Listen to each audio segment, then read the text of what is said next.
Bonjour à tous, la tendance est hésitante sur le CAC 40 ce matin. La séance qui devrait à nouveau être calme aujourd'hui alors que Wall Street sera encore fermée une partie de la journée. Les investisseurs parisiens qui pourront suivre aujourd'hui le Black Friday mais aux États-Unis seulement et devront attendre encore une semaine pour constater son effet sur les entreprises françaises puisque celui-ci a été reporté au 4 décembre en France.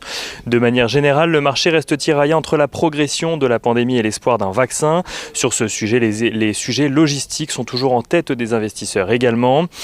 L'efficacité du vaccin d'AstraZeneca est de son côté remise en cause par plusieurs scientifiques. Lors des tests de phase 3, certains patients du sous-groupe ayant justement obtenu 90% d'efficacité ont en effet reçu une demi-dose de vaccin par erreur avant de recevoir une dose complète.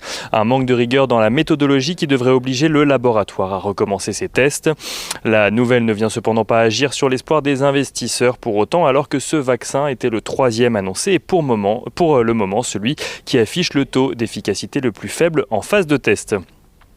En Asie, les bourses asiatiques clôturent dans le vert alors que les profits des entreprises industrielles chinoises progressent de 28,2% sur un an au mois d'octobre.